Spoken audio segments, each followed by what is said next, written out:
Hello, good morning. So today, you guys, we're going to talk about buyers. And if you are brand new into real estate or just, first year, actually, you are most likely going to be working with more buyers than you are sellers. And they are going to want you to rip your hair out. It is like by fire.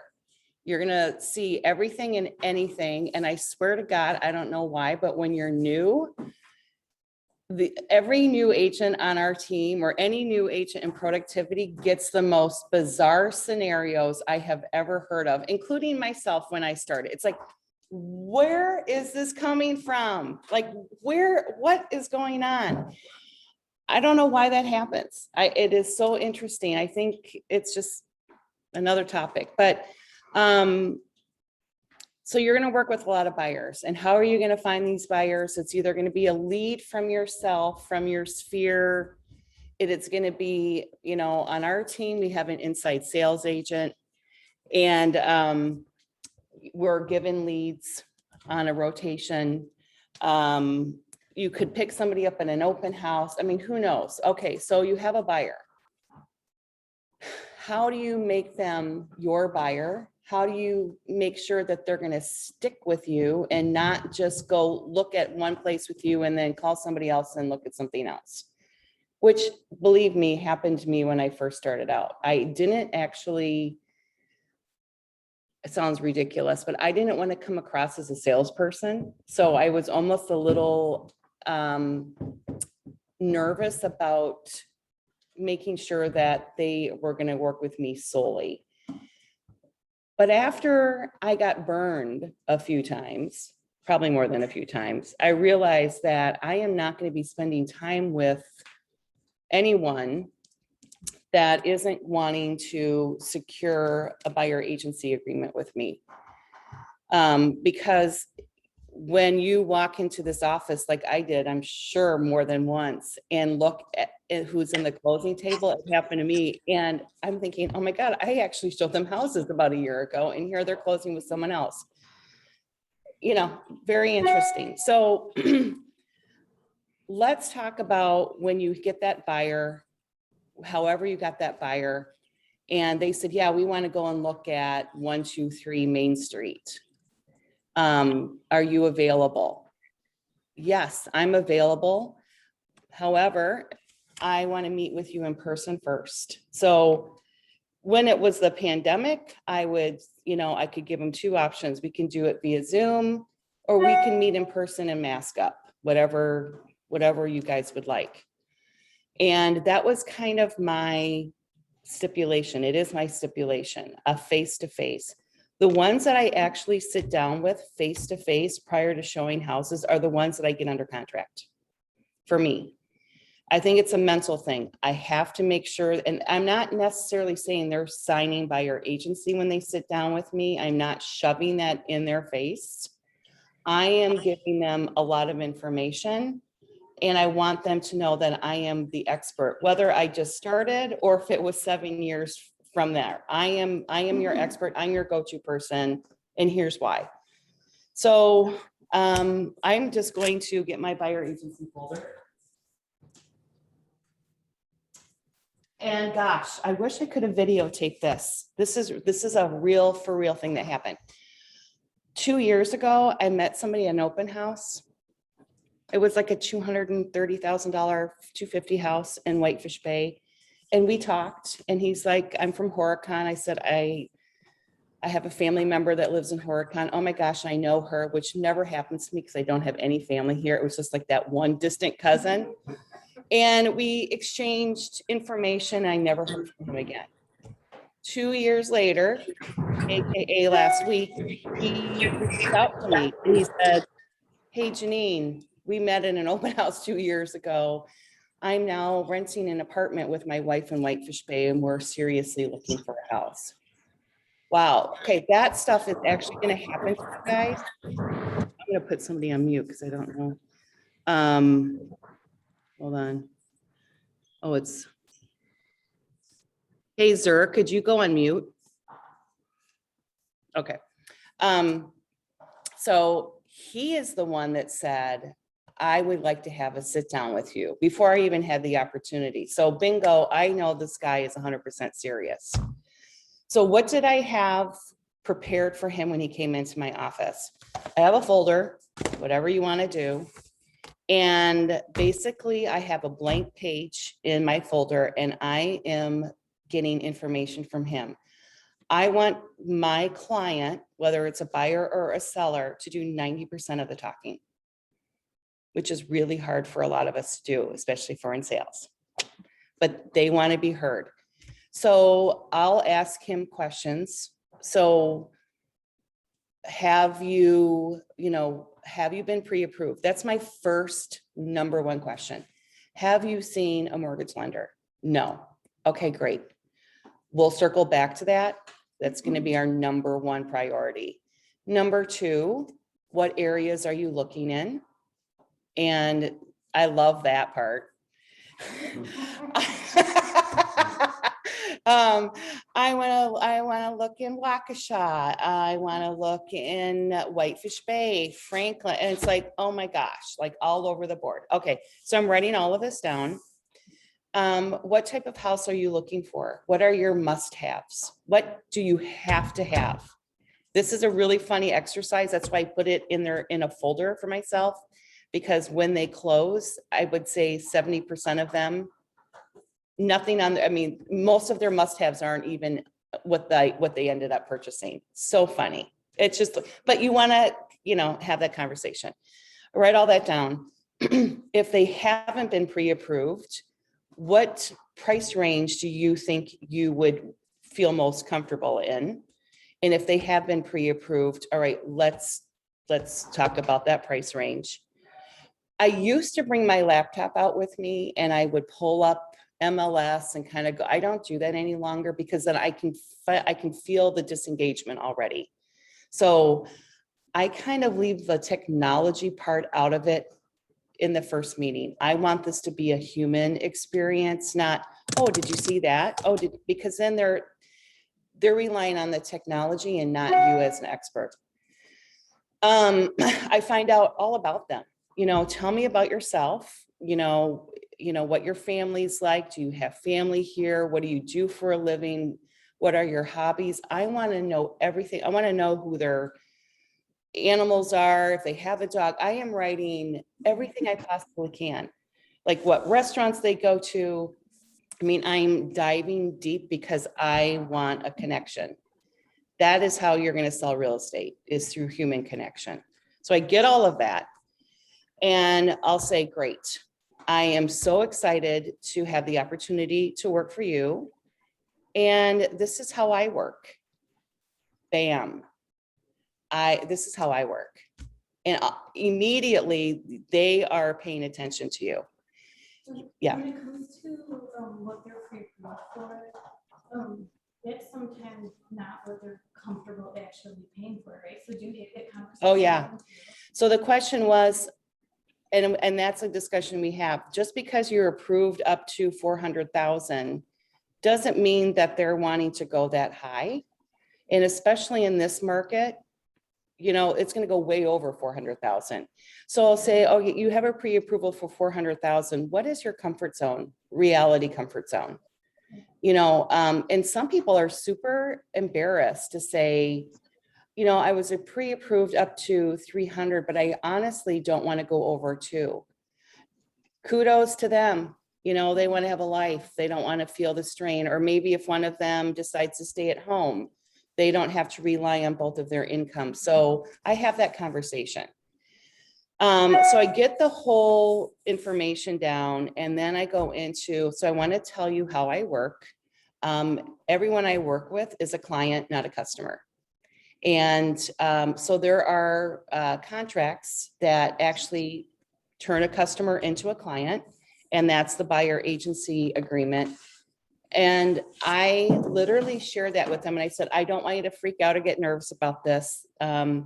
This is just an agreement that I'm going to be representing you when I'm showing houses and writing your offer. If I don't have this signed, and I'm not saying we have to sign this right away, I kind of like diffuse it. When I'm showing you houses, I'm showing you as a customer and I am representing the seller going into these houses. So I want you to take a look at it. My fee, my commission is $295, and that is not paid to me until we get to the closing table. It comes out of your closing costs. And at any time before you write an offer, and you and I are not communicating, and I'm not returning your phone calls, or this is not working out, I want you to let me know. And then I will send an amendment over to terminate this contract. And that's it. I hand it to them. And then what I do is I'll say, I also want you to be aware of how the buying process works. And, I have this little who I am and, my values and all of that. You don't need it. I hardly take it out. I introduce myself and who's on my team and what each person does. And then I actually have a 9-step buying process, which our team provides for us. And number 1 is we start your search, meaning online only. Pre-approval. We tour homes. We make an offer. We execute the contract. Then we go and we have a home inspection. And then we have our financing contingency, and then our final steps, getting everything in order, and then you close. Very simple 9 steps. And so I talk about those 9 steps, and then I go over our stats, but I am reading the room. If their eyes start to roll in the back of their head, they don't care. They want to know how good you are in returning their phone calls and texts. Honestly, no one has really ever asked for my stats as a buyer's agent. They don't care. Sometimes the newest agents are the best agents because they're more thorough and they have more time. So if you don't have this, who cares? Honestly, doesn't matter. 1 in a million, I would pull it out. And what my clients are saying, you're not going to have that right away because you don't have clients. This is just stuff that we add on. My relationship is with who's sitting across from me, whether I'm brand new or not. So I go over the buying process. They're already relying on me for information. So I don't have the computer out. I'm engaged with them. I'm showing them what the buyer agency looks like. And then I will tell them that I would really like, once you get pre-approved, because I'm not going to work with someone that's not pre-approved. I don't tell you that, but I'll say, the first thing that we need to do is have you speak with the lender. And I have a go-to lender. His name is Scott Halverson with A+ Mortgage. He is local. If somebody comes up to me and said, oh, we already have pre-approval through, give me one that's online, Quicken Loans. Oh dear God, no. Right. It's just not, because that means nothing. Or if it's a bigger bank, US Bank or Chase or something, I'll say, listen, in this market today, we need a local lender. And because I see so many offers coming through on the listing side, one of the biggest hurdles is the lender that you're working with. And Quicken Loans isn't at the top of the list. So let's put you in the best position we possibly can and have you speak with a local lender. So as an agent, find out who you really like to communicate with and who communicates back. That's basically it, a local lender. And there's a lot of them around, and a lot of them are great. Everyone has their go-to. If you don't have a go-to, then ask a couple of agents, like, hey, who's your lender? And call them up and talk to them. I'm a new agent. I'm going to be working with a lot of buyers. I want to develop a relationship with the local lender. Oh my gosh, they're going to be all over you because you are their business, right? So find a local lender, refer that lender out to your buyer and say, this is the first step. And then once they're pre-approved, which takes a couple hours, you guys, it's a phone call. I will set you up in MLS, and you can get information on any property just in so many different ways, but I'm going to set you up in MLS because I'm going to go into the portal and set you up with delayed listings, which you're not going to get on Trulia or Zillow. You have to log into your portal to get those delayed listings. And it's not going to tell them when that start date is. It's so bizarre. We kind of just found that out. So I'm always watching the delayed listings for my buyers and what they're looking for. And I'll still go in and send them to them and say, the start date is June 1st. If this is something you're interested in, let me know, because I'll make the appointment today, even though it's 2 weeks away. So I'm already like engaging with them. So then it goes further. I like to educate. So I have all your information. I'm going to set you up in MLS in delayed listings. You're going to have to go into your portal to pull out those delayed listings so you can look at them. But I also want you to be really familiar with the process, even though we went over it. I am going to send you a blank offer to purchase, and I'm going to highlight the things that you should be aware of. And I actually give it to them in a folder as well. And I give them an offer to purchase. And I want you to familiarize yourself with the contract, because I would absolutely be mortified if the first time you saw an offer to purchase is when we're quickly trying to get something over on your house. They love this. I'm telling you guys, no one else does this. I can guarantee you no one else does this. So be the one that does. And I actually start kind of lightly going over it. Again, I'm reading the room. If they have 2 little kids and they're screaming and crying, I'm not doing this. I'm going to say, all of this is in your folder, and I'm going to email it to you as well.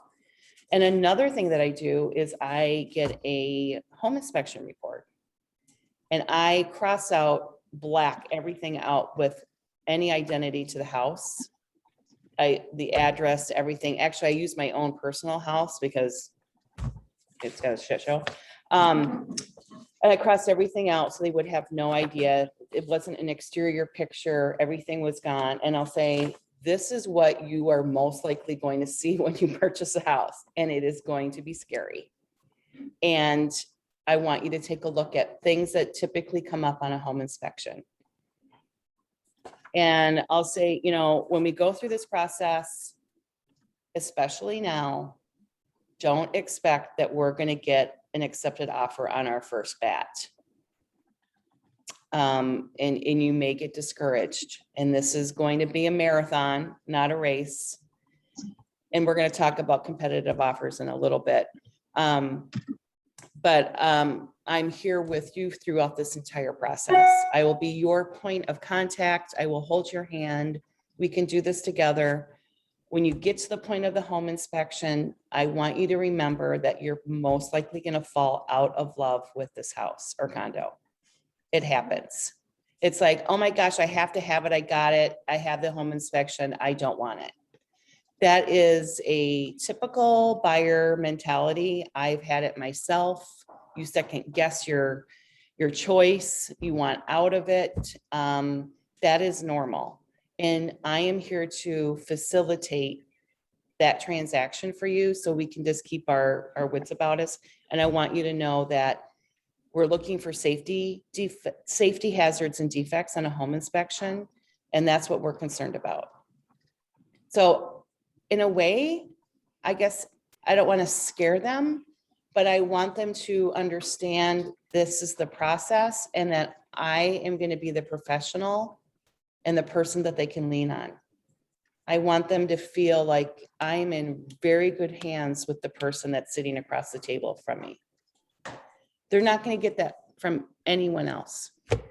So I give them my little folder, get all of their information, their email, their phone number, everything. I write it down. I don't have them write it down because you may not be able to read their writing. And I'll say, you will be getting a full email from me today with all the information that we talked about. And then you go through the listings that you are curious about, and I think we should go out and kick some tires.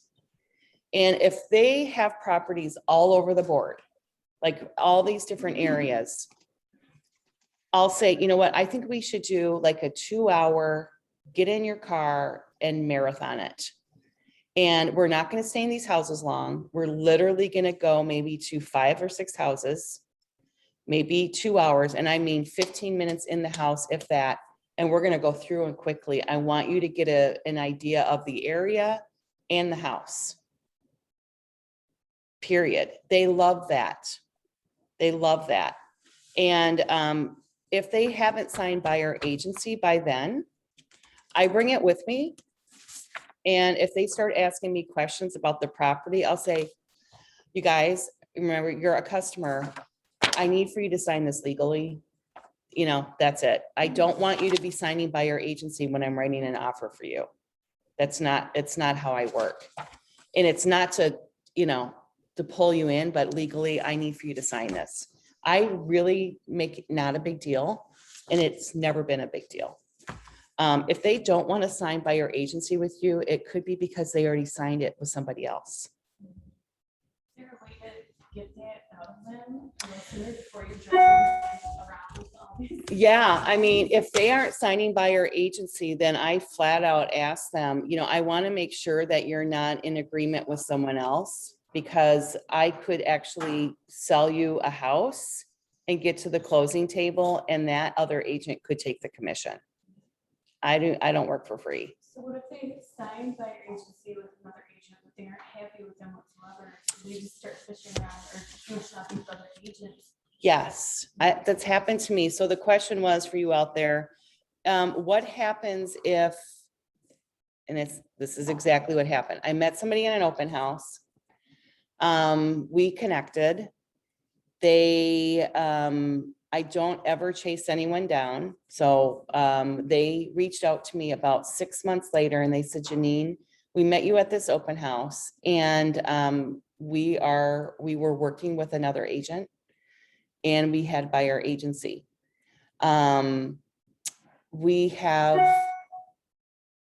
We're unhappy with that situation. I can't really say anything. All I can tell you is they went back to that agent, and I believe the broker, and said that they wanted to terminate their buyer agency agreement. And they emailed me, blind copied me, the amendment to terminate. Yep. And so before they did that, they had to sit down with me here, and I wasn't even aware of what was really going on. I didn't know that they still had a buyer agency agreement, and they wanted to know my process of helping them find a house. And it was exactly this. And they said, you know, we've been working with somebody that never sat down with us. We were just like, can we go and look at this house? Can we go look at this house? No one sat down with us, and they wanted attention. And that's going to be the difference between you and everybody else out there. You're going to set yourself up as a professional right away. Honestly, buyers want professional help, especially now. They want you. And I think it's especially important too for new buyers, because they don't really know the process. I know I went through that myself, and I didn't know like what I was supposed to be doing. And my agent was just like ordering me around. Yeah. Like I needed her to sit me down and say, hey, this is the process. This is the process. Exactly. So another thing too, which is, I love this line. When I first started a long time ago, because I sold a little bit in Texas, like 30 years ago, I was like a baby, and first client ever. It was hysterical. And they said, well, how long have you been selling real estate? And I said, it seems like forever. And that was that. I mean, that was just like, okay, it seems like, I'm like, oh, it seems like forever. I didn't answer it, and it never came up again, but it was kind of funny. So the sit down is super important, and it's not always going to happen. I'm going to give you that too. It is not always going to happen, but it seems to me when it doesn't happen, that's when some wheels start falling off the bus immediately. And I don't trust that they're not calling other agents. I only want to be worked with just me. I don't want them to be calling someone else. It's very confusing for them if they're calling a couple agents. There are really educated people out there that think that they can only call the listing agent to see a house. They will literally drive around or get on Zillow and they will call that listing agent. And they think that's how they get in, or they think that's how they're going to get a better deal, or that's how they're going to get the house for sure. And it's not. So I have that conversation too. If they're not quite ready to sign, I will give them a stack of my business cards and I'll say, listen, you guys, when you go into open houses, just hand whoever's hosting the open house my card. They won't harass you then. They're not going to put you on their email list in their drip campaign. Just tell them that you're working with me. Okay, hello, it works. Because even if they haven't signed anything, you will start getting texts and emails from agents. Oh, Mary and Jane stopped by and they said they were working with you. I'm like, yes. And after a while, it's kind of like a passive thing where they see your card, they're handing out. Yeah, now they are working with you. Whether they made that connection or not, it has already happened. That process has already started. So do that. And buyers don't like to be harassed at open houses. They don't want to give out their information because of that. So if they have a card, or if they even just say, I'm working with Mary Sue, but give them a card, give them a bunch of cards. It works. So, so let's say then they call you, they've looked everything over. Let's say they sign buyer agency. Let's just like the perfect scenario. And now they have 3 houses that they want to look at. So I pull them up. They have their pre-approval. We got all of that. We have 3 houses that they want to look at, and they're ready to make an offer. Let me give you some advice. Before you show those properties, you make the appointments. I put them on a map so I know where do I go first and what am I going to do? How much time am I going to give myself? If you don't really know how quickly they move, give yourself a little time. You'll find out after that first initial tour. I mean, it is surprising. There will be some that will look at every nook and cranny and you're going, they don't even like the house. And that's just who they are. There are some that you think they're going to take forever. They walk and go, nope. And then you're out and you're going, shoot. We've got a half hour or an hour before our next appointment. That happens. But you won't, it's like a test run. That's why I always say, hey, the first few, let's just go out and kick some tires and we're going to move really fast. And then I can kind of see how quickly, who's coming with them. Are their parents coming with them? Is there, 7 children coming with them? I kind of want to know their pace. Like I showed a couple houses yesterday to a guy. Oh my God, it was 4 houses. And I never put anyone in my car unless maybe they're from out of town. I drive separate. I just like my space. He was the slowest driver ever. I would get there and I am there and I'm like, okay, did he stop and have lunch? I mean, he drove like a grandpa. I don't even know, like, where did he go? So I figured that out. Like, okay, he's really quick to look at a house, but it'll take 20 minutes to go 5. So, kind of get your pace going. And then when you're showing a house, someone taught me this. I had an instructor in Texas who was just amazing and very blunt. She said, when you open the door and you have buyers with you, shut up. I mean, I went, oh my gosh.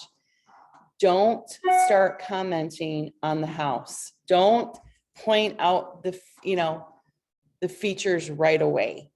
Let them take it in and let them come up with their own opinions. It has bitten me in the rear. I cannot tell you how many times. I literally still have to bite my tongue because I would walk in thinking, okay, they hired me as your buyer's agent, guns a-blazing, walk in and go, oh my God, no. and, you know, I can see them, they're like, wait a minute, I kind of like this. So don't do that. Don't, oh, the ceiling's falling in, we're out of here. No, actually, we can fix it. So I have trained myself just to not speak. I let them take it in. Things that I thought, God, no, there is no way they're going to like, they end up writing an offer and they absolutely love it. So really hard to do, but do it. Just don't speak. I always have the data sheet printed out. I have all of the documents. So not the lead-based paint, but I'll have the list of improvements, and hopefully there is a condition report on every single listing. I do that because I want to know, oh my gosh, there's a big crack in the basement. I wonder if they disclose it. I need to know. I look it over before I leave, but I want to refer to it. So I have that all stapled with the front data sheet with the picture and the room sizes. And then I write on the front page because these are all for me. I don't give them anything. I write the lockbox information, whether it's Century Lock or Lockbox. So I may have 4 packets, but they're for me. So I am fully in charge. I'm aware of this house, what's going on. If they're asking me the age of the furnace, I may or may not know. If I don't know and I'm setting up my tour, I am not going to be calling those agents to get all that information prior to our showing. It is a colossal waste of your time. And I know that, you know, you want to feel like you know everything. You're not. And there are some things that it's okay not to know until they are truly interested in it. So I showed a house yesterday and there wasn't a condition report. There wasn't a whole lot of information. And I met my buyer there, the one that drives slow. And I said, I don't really know the age of these items right now, but you know, if you are interested in moving forward, I will get that information. He went, thanks, not interested. I mean, I could have spent 30, 40 minutes trying to pull this out of an agent, tracking them down. No. So, but I try to have as much as I can, and I let them walk through the house. I follow them, but I kind of keep my mouth shut. If you see something that is, yesterday, the basement, we went into the basement and I didn't have the condition report, but the basement wall was bowing. And you couldn't really see it from an angle, but if you stand, you could see it bowed. And I pointed that out to him. Said, I just want you to look at this wall. I don't have the condition report. I don't know if they've disclosed it, but you know, he signed by our agency with me. So he is a client. I can point those things out.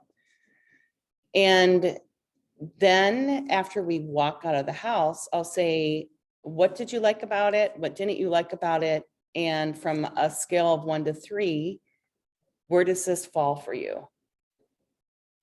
And that's it. Let's go to the next one. And then at the last house, I'll say, all right, we've seen 3 houses today. Is there one that you would like to write an offer on? And that's that. So they already have an offer to purchase. They've already looked at it, I hope. They've already seen a copy of an inspection report. They've looked at that, I hope. They already have their pre-approval because I've already sat down with them and I've already connected them with the lender and I've gotten that email. So you are pretty much wrapped up other than sitting down to write the offer.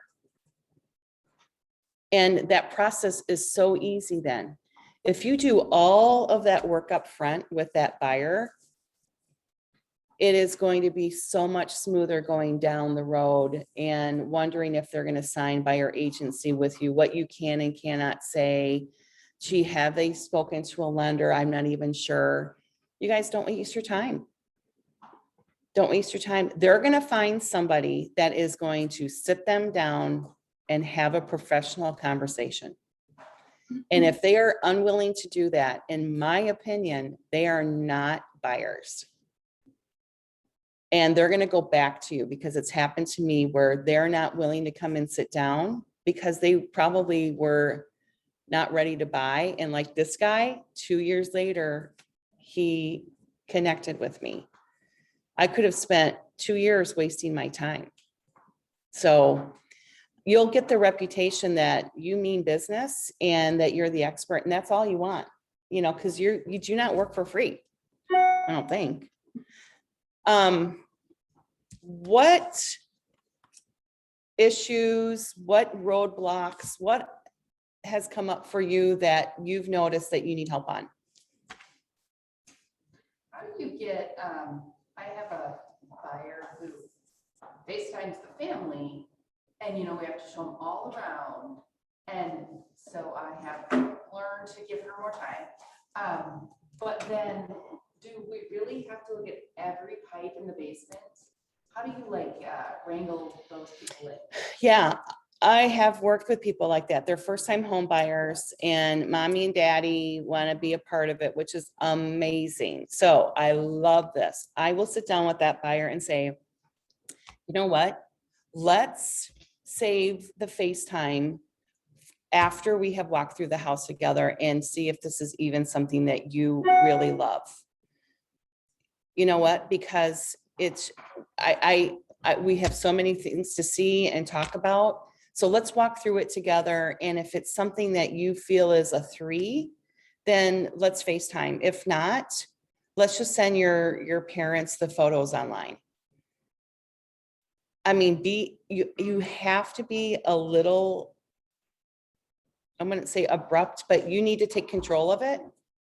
And because you will get so frustrated. There's no reason to look at the pipes if she's not even really interested in the house. You know? Could you do a second showing and bring them along, or would that be? Well, if they're probably not living here, I would imagine. Okay. Yeah. Just say, you know what, the market is crazy right now. Let's find the house that you really like, and then let's FaceTime them. Yeah, we did that we went to an open house together and they weren't available and we walked through it first, and then when we were getting ready to leave, they were available and that actually worked really well. Yeah. Yeah. Yeah. I like to control kind of my time with my clients. Yeah. After being abused for so long, it's like, no, I'm taking control of this right away. And actually they want you to. They want you to. They're begging for you to take control. Whether they know it or not, they really are. Who else?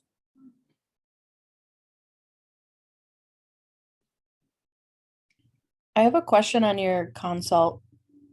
Yeah. How long do you normally schedule those? Because I had one yesterday and I had only done 30 minutes and I feel like we probably could have done like at least an hour. That is a really good question. Who asked that question? Can't see. Caitlin. Oh, Caitlin, hi. Hi. I kind of read the room. I don't like to go anything over an hour. An hour is probably maximum. It depends on who your audience is. If they have a lot of questions and they're going to sign by your agency, then for God's sake, stay there.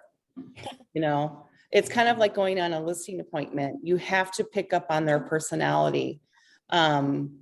If they're going through the paperwork and they're super engaged and they want to read everything, then I know I have to be on the same page with that. So I would block an hour, and sometimes they're more, sometimes they're less, but an hour should be good. I think after an hour, you run out of things to discuss. Again, I don't bring my laptop with me.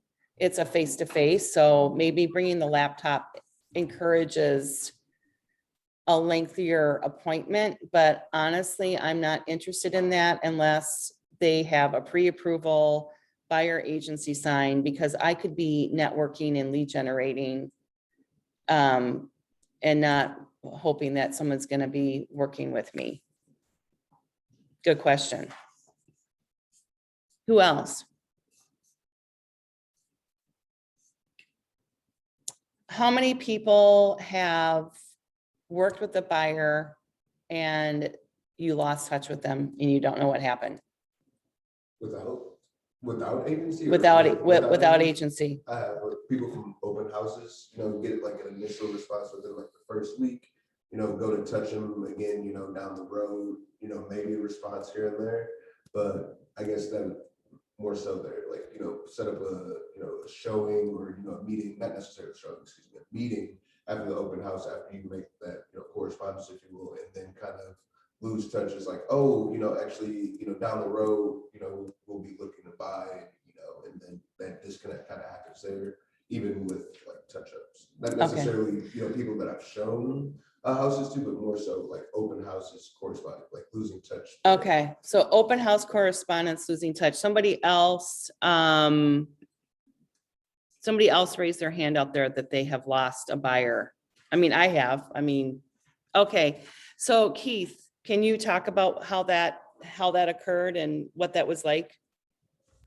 So it wasn't really my buyer. I'm on a team. And so, but I have no idea what happened after that. I could probably ask my expansion leader, but I just kind of let it go because there's a lot of moving parts. But I took them out maybe 3 times to showings. And then the last one I actually traded with my expansion leaders. Yep. Awesome, thank you. Yep. Have a good one. Sorry. So then, yeah, it just nothing after that. I have no idea. I haven't inquired either though. Okay. Because you're afraid of rejection? No, I just, there's a lot more coming my way. So Okay, I got kind of just was like, yeah, you win some, you lose some, Yeah, and that's true. Okay. Anyone else? So the only time I've actually lost a buyer is if I didn't have buyer agency signed and I didn't have them come and sit down with me face to face. Every single one that has come to me afterwards and we've had an in-person meeting, I have not lost. And that's when I really started tracking my production and who I sit face to face with. And it's an interview basically. I get most of them, and if they don't, then I consider that, not really a loss because I haven't put a whole lot of time into it. It is a numbers game, and they, for whatever reason, don't want to be committed to you, and that's okay too. I will still show them a couple houses, just, but I'm not going to be showing them more than an hour or whatever. I'm just not going to do it.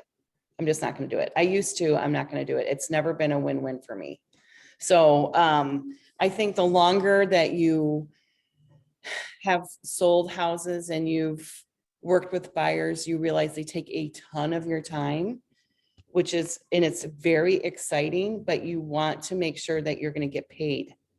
And, I look at my hours in the day and how much I'm putting into it and what my daily rate is going to be. You're no different than any other professional, like an attorney. You have to sign an agreement that you're going to be working with that attorney. This isn't any different, whether it's a $125,000 condo or $1 million house. It's the same. An attorney represents just about everybody across the board. You're not any different. So it's really mindset. And once you get that mindset immediately from the very beginning, you're going to be successful because those are the people that are still here today selling. I have a question. Can you, so the open house script, Yep, I have it. welcome and then we have the delayed listing. Yep. Okay, so how do you transition from that to let's have a meeting? Because I have some people who are like, yeah, we would like those delayed listings. Because number 8 of this open house script actually has that verbiage. Oh, perfect. And that is how you hold on. Yeah, hold on. And it works. So this is the best script in the world. You guys, I was never a script person, but then I realized that whatever I am saying and winging is my script. So I better just have something that is really professional and it gets to the point. And this is the script. I have gotten so many buyers and sellers from the script. It's not even funny. I could be 1 day old selling real estate and do this. Guess what? No one really knows how long you've been doing this or what your experience is. Again, they don't really care if you act like a professional and you can get them to sit down with you, they don't really care. Funny story, my parents moved out a long time ago out to LA area, and they called on a house, and this agent came and with a beat up Volkswagen Bug. She had it, I mean, brand new. They had no idea. They had no idea what they were in for. Best darn agent ever, because she spent so much time with them. And she said, listen, I'm brand new, but I have a lot of people that are helping me. They loved her. And my parents moved all over the United States, all over the world. They loved her, and she was great. So she kept in contact with them. They lived there for 10 years and saw her, once in a while. She would stop by, all that kind of thing. She was a relationship real estate agent. Everyone has to be. So when they sold the house, my dad, who was a car fanatic, said that she drove up in a brand new something. I mean, she had made it. And it was not a surprise because she was clearly having so much fun with it, so open, so honest, and so on top of it that, they found the best agent in the world. And my dad is still in contact with her. It is so cool. So anyway, the last line in this open house script, after you're getting their information, is, when is a good time to discuss your options? Would mornings or afternoons work better for you? Bam, shut your mouth. Let them answer. Seriously, don't act uncomfortable. Just say it. If you don't ask, they're not going to set up an appointment. And it works. It works. And they'll say, well, you know what? We actually have to sell our house first. Great. What would work, mornings or afternoons this week, for me to come over and let me take a look at your house? You know what? If you don't ask them, somebody else is going to get them at the next open house they go to, someone that has their skill set. If you really practice this, you will see the rewards. I am not kidding. Because when I did open houses, and everyone does them differently, I just cringed when I had the sign-up sheet. And people would walk in and they would look at it. They would look at me. They would look at it. I would look away. It's like, I am so uncomfortable right now. That is just not my style. I just don't like it. And I would say, oh, the seller request that you sign in. Oh, bull. Really? For real? No. I mean, I've tried it all. I've said it all. And it just didn't feel right. So maybe it's because this feels right to me that it works. But you're not having them sign in. I always stand in front of the house. I stand in the foyer and I follow this. There are some really good ideas here. So even though it says sign in is mandatory, that's not. So have a table set up. Now this can be a little controversial. I'll tell you why, because it happened to me. And okay, have a table set up as soon as they walk in. Have your sign-in sheet, which you're not. Flyers on the property. Now this is interesting. Ask me about coming soon properties. So what are coming soon properties? They're delayed. They're already in delayed. So coming soon flyer should have only the price, zip code, and bed and bath. I mean, honestly, you don't want to give them anything else. You don't want to give them the addresses or anything because, I mean, they're going to take that information and walk out the door and, call the listing agent because the sign's in front of the yard. So do you just need permission from that agent to, does that? No, is it's that considered marketing? No, it's in delayed. So all you're doing is just putting in, what did they say? Price, zip code, and bed and bath, or you could do price, town, bed and bath size. It's already in delayed. We're not talking about excluded properties because you cannot do that. We're talking delayed properties. So before you hit that open house, maybe the Saturday before or the Friday or whatever it is, go in your delayed status, know your market, print those out, just that information, and you can put it in a little plexiglass thing. Ask me about coming soon properties, but don't do what I did. And you forget it when you're at the open house and you leave it there. And, oh, not good, because then the sellers called me and said, so are you selling my house or are you selling coming soon properties? And I said, quickly on my feet, which is, really a shocker.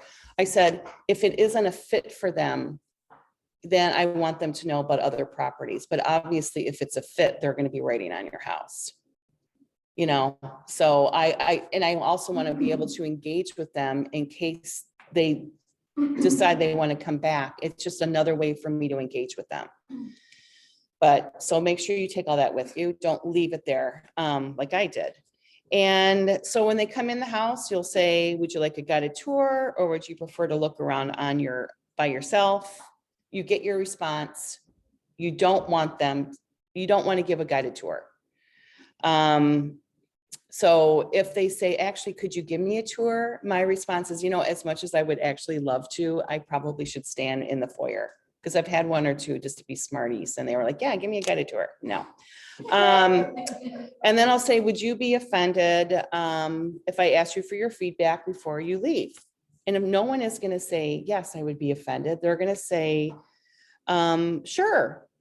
So they walk around, they're getting ready to leave. So what did you think? So I'm just really casual. So what did you think? I get their response. So then I ask them, how are you currently finding properties? So this is the way you're going to find out, hopefully, if they're honest, if they're working with an agent. Oh, my real estate agent sent me. Here's her card. Or I'm working with so-and-so. Whoever they're saying they're working with, you say, oh my gosh, they're great. You're in good hands. And then you leave it at that. You don't pursue it. You're not there to steal anyone else's buyers. And then I'll say, so they say, oh, I found this on Trulia Zillow. That's really 90% of what I hear. And I'll say, so you're finding them just like everybody else is. And then they go, yeah, I guess. So would you be interested in knowing about properties before they come on the market to give you a competitive edge? I would take out that off-market properties because we're not talking about delayed. We're talking about, would you be interested in knowing properties before they hit the market to give you a competitive edge? Of course, who's going to say no to that? I know about properties weeks, if not months before they hit the market. I would take out the months. I would say, I know about properties weeks before they hit the market. Is that of something that is of interest to you? Great. Yes, it is. What's the best way to get that information to you? And I do not make eye contact. The guy that wrote the script said, he's from California. He said, when you make that eye contact, the information doesn't come out truthfully. And there's an awkwardness. So just keep looking down like you are on a mission. And it's easier for you not to look at them. What's your name, your phone number, and your email address? I get everything I can. And then, so you only want properties that match your criteria, right? Yes, you just want to get a yes. Yes. Okay. So when is a good time for us to discuss your options? Would mornings or afternoons work? Done. Done. Hopefully, my goal is every time I do an open house, I want to pick up a buyer and I want to pick up a seller. Sellers are coming into these open houses and they are interviewing you. And buyers, they are interviewing you. If they have a connection and you are getting them to nod their head and say yes and commit, they want to work with you. This is so darn easy. It's not even funny. And that's when you get that buyer agency consultation. And it's just really gathering information. That's it. And you go from there. It's not easy, but the more you get out there and you can do open houses, if you have someone in your sphere that you can that might even be a little bit interested to get practice, take them out and start looking at some properties. Find an area that you really are interested in and concentrate on that if you can. that's what worked for me. I was doing open houses when I first started in areas that I knew nothing about, which is actually for a little bit, that's what I wanted, because I didn't want to be a train wreck in front of people that I knew. If I was going to really mess up, I didn't want to mess up in front of my peers. But then again, I felt, like, oh, I'm out in Waukesha and they want to look at 4 houses. I know nothing about Waukesha. I know nothing. So I then started to come back into my own community and where I felt most comfortable. And that's when I started to develop relationships. And they weren't all from my sphere. If you don't have any, don't worry about it. I didn't really dive into my sphere until later, where I felt confident that, I could serve them the best. So it was open houses. Yep. Any questions? Would you be able to email a copy of that script? Yes, if you email me, What- J Werner, WERNER Okay, at kw.com, I will email it to you. perfect. Thank you. You're welcome. So I'm going to look at some of these questions. Do you charge the $295 to cover the cost of your transaction consultant? We charge $295 on a buyer, and then we charge $695 on a seller, and part of that goes to our transaction coordinator. Yep. How do you justify that? Very easily. On a buyer consultation, no one asks. Actually, the guy that I met that drives really slow, he even asked me, she said, so when I sign this, I understand that the $295 is paid at closing. Yes. Yeah, it is. It's like any fee. The listing fee, we started out at $295, we go to $695, and of that, 2.4% goes to the co-broke. We just kind of roll it. No one asked. I've had one person that has asked about the fee on the listing side, and he refused to pay it. Yeah, what if that happens? Then it's like, that's 1 in 7 years. I have my multiple transaction guy who, when he first saw me, apparently he didn't read it and listen when I talked about it, but he's like, what's the $695 fee? Yep. So I explained, and then we have another listing, and he's looking to purchase, and he's like, so if I write this offer, is that $695 too? No, that's $295. You're getting a deal. And yeah, I was like, no. He's like, oh, that's not too bad. Yeah. It covers all the. Yeah, because I was feeling really uncomfortable with it at first too, and I didn't really know. And so basically now I'll say it's a $695 commission fee that I can't touch. It's a Keller Williams commission fee. And they're like, oh, okay. It's like, don't go there with me because I can't do anything about it anyway. That's basically how I roll it out. I can't touch it. Period, the end. And they're more than willing to pay for it. Most brokerages do. And honestly, if it's going to be over $695, I'm not going to lose the listing, but I talk more about my service and getting the best possible price for their property. They're not going to nickel and dime me on $695. Most people are actually a little afraid to bring it up. They may ask what it is, but I kind of attack it right away, and then it just goes away. Like, don't mess with me. It's not going away. Yeah, you're in charge. You're in charge. You're in charge. Trying to think if there's anything else that I can help you with. It's harder to control your calendar and your time when you're working with buyers, especially in this market, because it comes up and they want to see it right away. Always have someone that you can rely on if you personally cannot do it. And there were going to be moments that you can't. You've got another job, or you're showing other properties to someone else, or you're at a soccer game. You need to have a buddy that, hey, listen, if I'm in a jam, could you cover for me and I'll cover for you type of thing. Always have that in place as you're going to need it. And set your expectations right away. I always ask my clients, how do you like to communicate? Is it talking on the phone? Rarely, unless they're 70 plus. And they love, a lot of them love to talk on the phone. Awesome. Now I know. Is it email or is it text? And 9 times out of 10, they'll say, we'll text or email, Janine, what is best for you? My response is, I am always looking at my phone. Texting is immediate for me.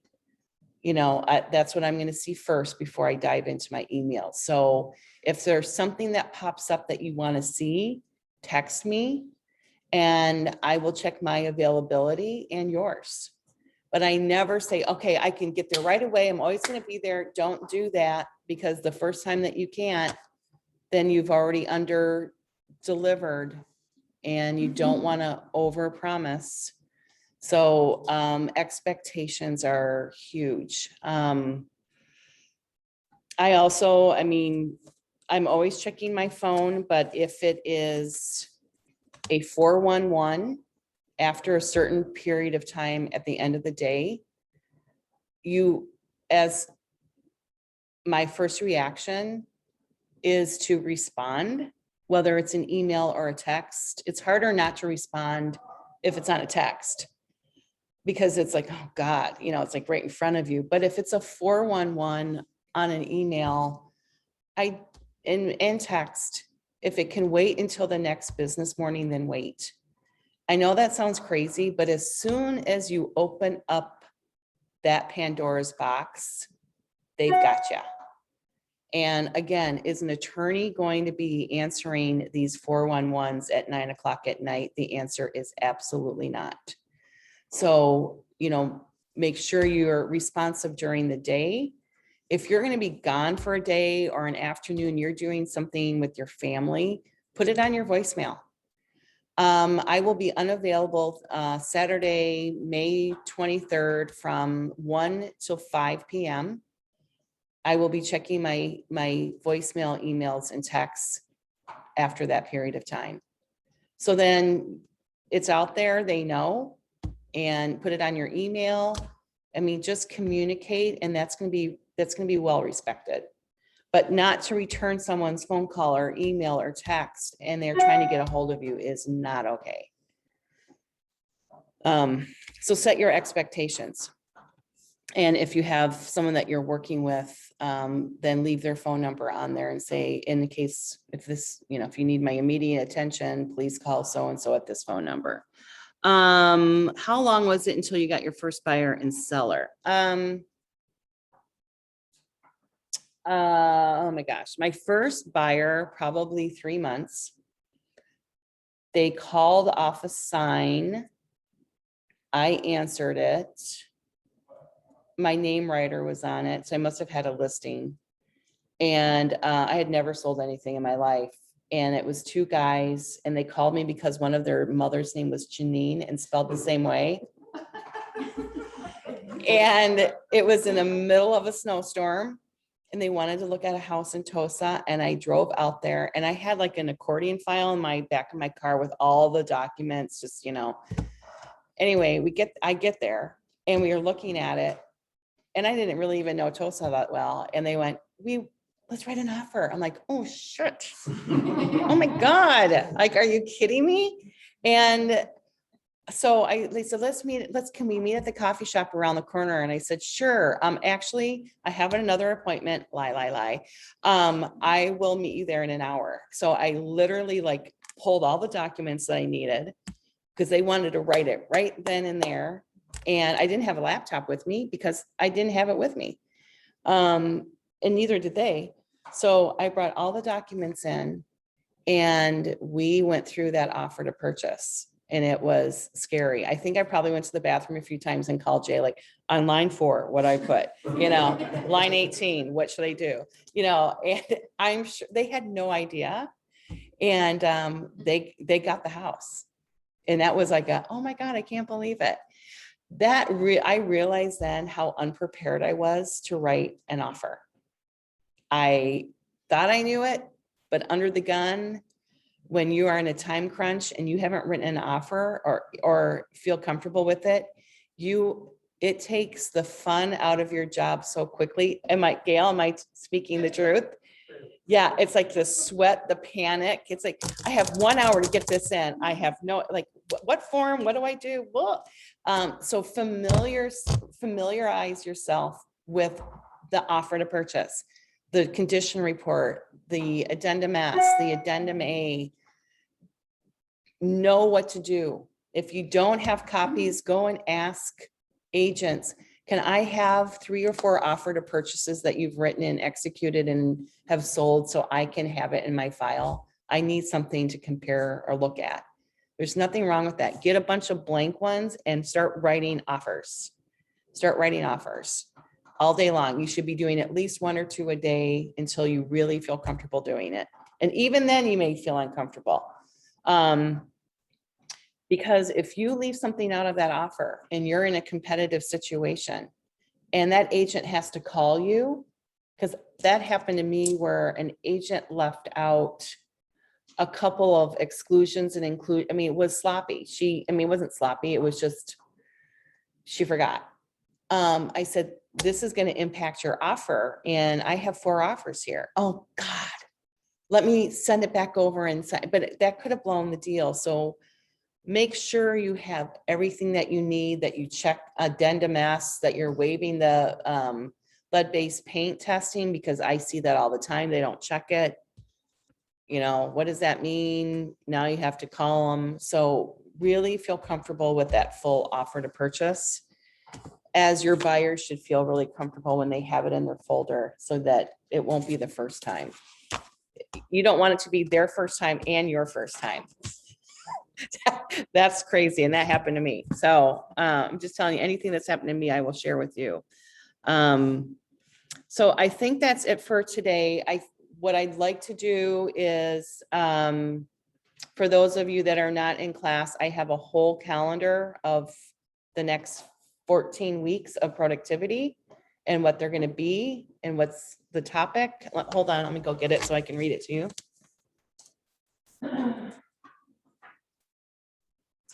So next week is going to be lead generation day and scripts provided. So bring your phones, bring your laptops. I'm bringing the scripts. We're going to go over them in class. We're going to take some time. I have a great text that you all are going to be sending out next week while we're in class, and it works. You are going to get results. You're going to get an appointment. So that's next week. Then we're going to do a listing presentation and objections. Everyone's listing presentation is going to be different. So I'm going to just give you a scenario of a listing presentation and objections that you are going to hear. Then we're going to tackle a home inspection. I'm going to hand out a home inspection report, and then we as a class are going to write the amendment from that home inspection. Everyone is going to be working on their own, and they're going to write out what they think it should be on that amendment, and then we're going to discuss it. That's going to be really good. And then the following week, I'm going to have a home inspector here in class, going over a report and, things that they are looking for, so on and so forth. The 8th is, we're not having a class on 5/27. It's the Thursday before Memorial Day. I've tried it before. There's hardly anyone here. The 8th is an open forum, so to be determined. It may be everyone's going to bring their questions, concerns, their issues, and we're going to work them out. On the 15th, we're going to go on an open house field trip. Yay! So we're going to role play. I'm going to role play. You're going to role play. We're all going to do it. I'm going to have a lender guest speaker, and that one was really well received. If you weren't in it a couple like a month or two ago. A listing presentation that wins with sellers. I'm going to have a couple other agents come in and give us their listing presentations. So it's not just mine. Then we're going to go over the first 60 days of being a real estate agent, things to do, what not to do, kind of just a refresh. We're going to have Title come in as a guest speaker. We're going to talk about competitive offers. So I'm going to show you a scenario of a listing that I had and the 5 offers that came with it.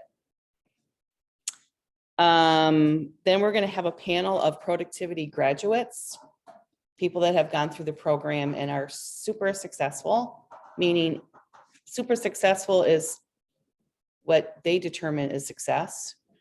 Then I have a huge, I love this one. It's battle tested scripts for everything. They're KW nationwide. They're battle tested. They're amazing. And then open forum again in September. So that's kind of our game plan. So everyone knows we're all on the same page. Any questions before we wrap up? So I believe next week we are in person. I know it could be a pain in the rear to get here, but you guys, it's going to be well worth it. The more people we can get back in class, the happier you're going to be. And a lot of this too is mindset. So there's always going to be a mindset. So before you leave, I want you to get your phones out.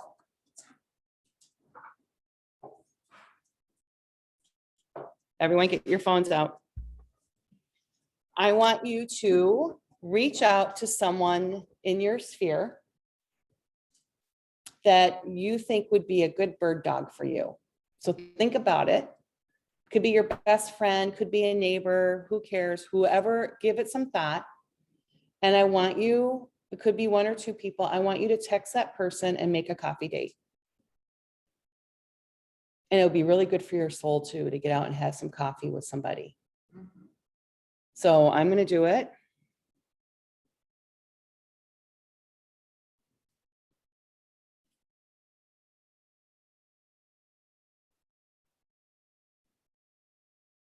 Got to think of who I'm going to do this with.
So pre-pandemic and now that things have, people are getting vaccinated and whatever.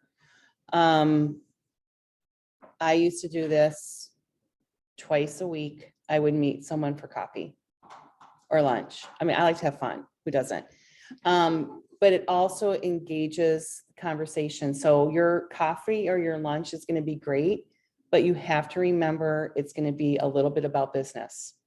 So my standard line is who do you know that I should know? Yep. Who do you know that I should know? And that is right to the point, and they're going to help you out. You're going to find out who's going to be giving you leads. It's really surprising to me who does and who doesn't. It's so interesting. The people that I never thought in a million years have become it's like, that's their passion. That's like, they get really excited about it. It's like they're playing bingo or they're at the casino or something. I don't know. It's like the same adrenaline that they love it.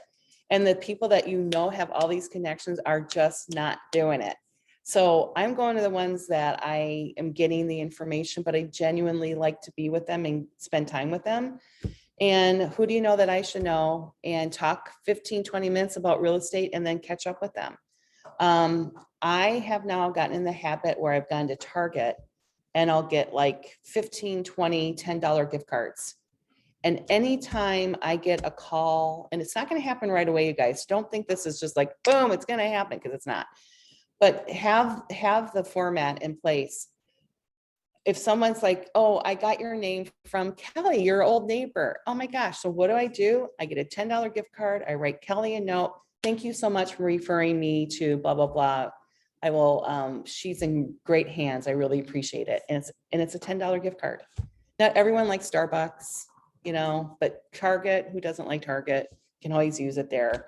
So that's what I do. And as soon as I started doing that, those people it's like they're sending more people to me. And I always give them, whether or not they've signed by our agency or whatever, if I've connected with that referral, I am sending them a gift card. They love it, and it's cheap. $10 off of a potential couple $1,000 commission is well worth it. It puts you in a different tier. So do something different. Go out and have some coffee with someone this week, if not next week, and make that a habit. Make that a habit. Get out there and enjoy it, because the more you're enjoying it, the more people that you're with, that you love and want to spend time with, the more successful you're going to be. Okay, that's it. I'll see you guys next week in person, I hope. I know some of you can't. Bye, Keith. I don't know who Keith is.